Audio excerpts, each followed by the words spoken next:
The 21st century tensions between the United States and Iran are well known, and the situation has come close to its boiling point several times in recent years. But what if this geopolitical powder keg was suddenly ignited?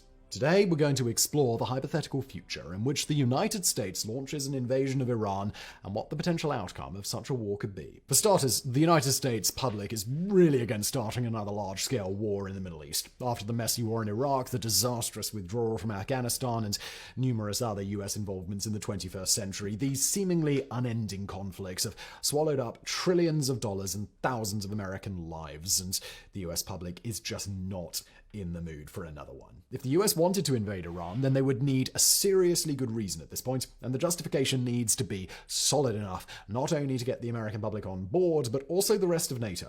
Alright, so we got the justification for an invasion, whether it be nuclear defensive or a liberation mission, and now it's time to explore just how difficult this invasion would actually be to pull off, and whether or not the United States is even up to the task. Iran's main advantage in defending its territory is its geography. For starters, Iran is straight up massive. It is the world's 17th largest nation, with a total land area of more than 1.6 million square kilometers, or more than 600,000 square miles. To put that in some perspective, it's about 3 times larger than all of France, or about the size of Alaska. And throughout this large area, there is plenty of rough terrain like the Zagros Mountains, which stretch across much of Iran, and also the Alborz Range, which contains Iran's tallest mountain, the volcanic Mount Damavand. This rugged landscape of mountains, hills, and valleys is a thorn in the side of any invading force and provides an ideal place for insurgents to hide. Additionally, Iran's deserts aren't well suited for mechanized crossing. In the Dasht-e-Kavir, for example, also known as the Great Salt Desert, the landscape consists of a salt crust covering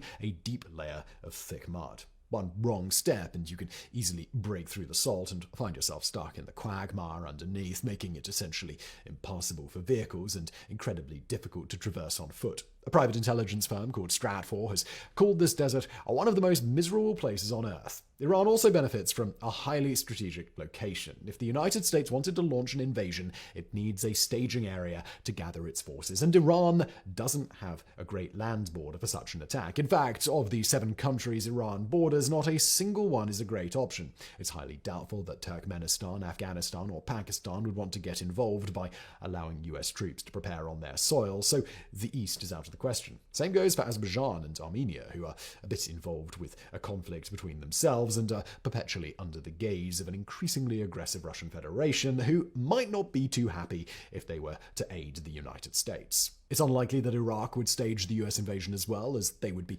opening up their own country to preemptive strikes as the military build-up became clear, and Iraq has been pushing for the US and its coalition forces to get out of its borders for years now.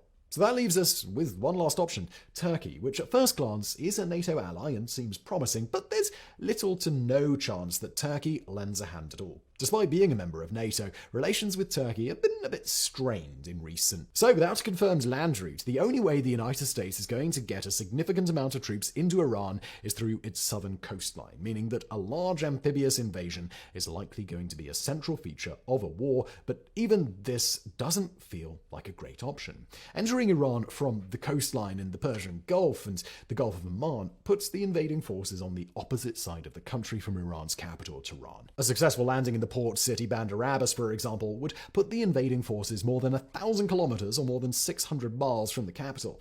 And that's only once the US is able to get to the actual coastline, as Iran has numerous fortified islands that the Americans will have to contend with before even attempting to establish a beachhead. And this is largely down to the fact that Iran is aware that the coastline is the most likely invasion point for any foreign power and has been building up its defenses here specifically to counter this. The many rocky coves and inlets are ideal places for small boats to hide, and these could be a serious threat to any approaching US ships. These smaller craft are a far bigger problem than you might expect. In 2002, the US military conducted simulated war games between Blue Team, United States, and Red Team, a fictitious Persian Gulf state, which was clearly meant to portray Iran or Iraq. Obviously, at a disadvantage against the United States, the Red Team came up with some pretty ingenious tactics to win many of the simulated battles. To evade interception of their communications, they used motorcycle couriers and old-fashioned light signals, and when the Blue Team brought in the might of their navy, Red Team launched a huge barrage of cruise missiles, so many that it overwhelmed overwhelmed the ship's radars. Following the missiles, they launched a wave of smaller boats running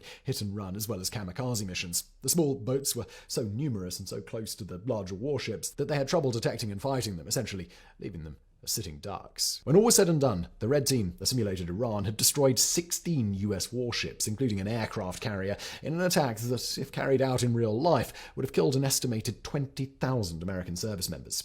Red Team's underdog victory had been led by Lieutenant General Paul Riper, a Marine with years of experience from the Vietnam War and the Gulf War. Unfortunately for Paul Riper, his superiors weren't too happy with losing, and so the whole simulation was redone with a few new constraints. The location of Red Team's troops were given to the enemy. They were ordered to not shoot down any of Blue's air assets, and certain weapons were banned from the wargame. Of course, after these new rules had been added, the US went on to a crushing victory. Not really a surprise there. These exercises, known as the Millennium Challenge 2002, really showed how unprepared the US was for an asymmetric strike during an amphibious landing. Paul Riper criticized his command, saying that they had to rig the game in order to win, but he was brushed off. Now, keep in mind, this was 20 years ago, and it's unlikely that any Iranian officer would have nearly the same knowledge of the inner workings of the US military like Paul Riper and his team did. But the point still stands. Approaching Iran's beaches might be a lot harder than expected, and if they play their cards right, Iran's initial defenses could deal some serious damage before US troops have even set foot on their land. آنچه در مورد ما میگویند